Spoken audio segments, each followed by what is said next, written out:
you imagine dressing your child up for Halloween to go trick or treating and search for candy and not knowing that the night would end in a truly tragic way?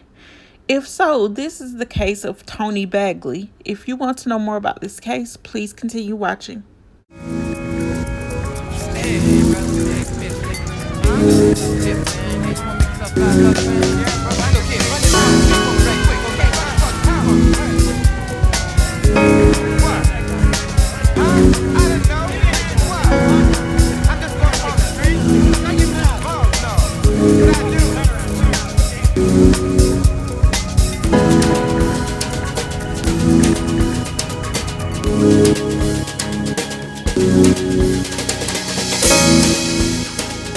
You are watching Roll a Mile in My Shoes TV.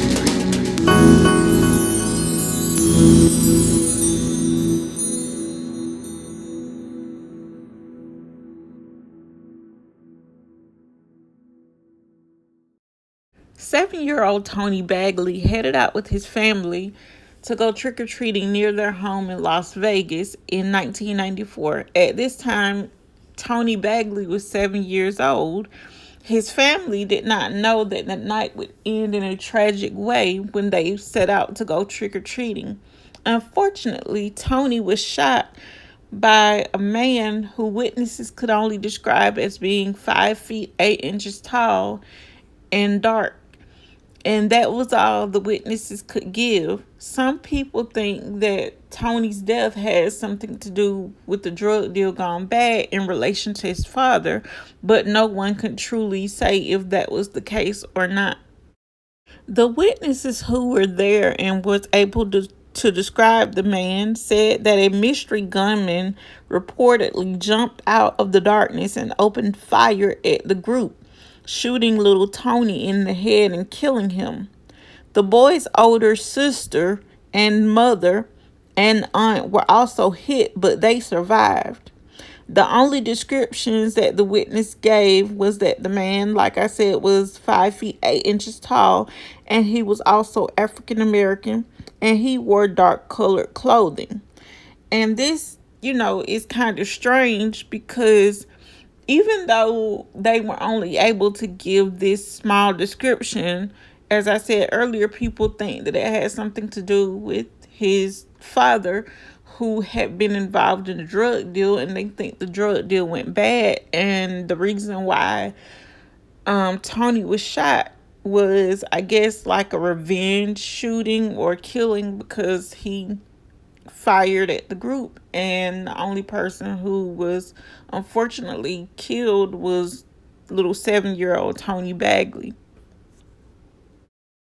Now, what is very suspicious to me is that several years after Tony Bagley's death, his father, Anthony Bagley, was arrested and convicted of murder in an unrelated case, and that is according to the Las Vegas Sun, which is the newspaper for Las Vegas.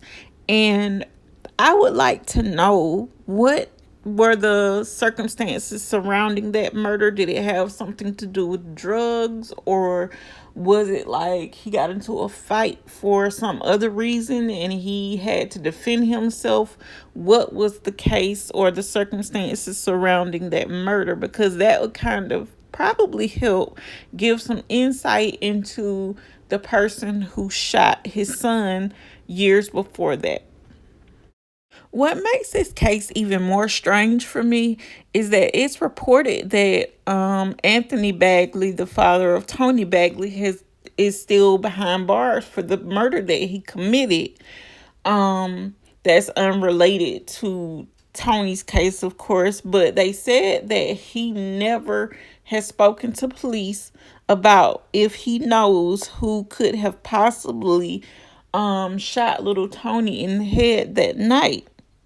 And that is really strange because you would think that even though your son is dead and gone, and he has been for all these years, you would think that you would want to put this person behind bars and get some justice for your child. But I guess not in this case, because he hasn't spoken to police ever about it.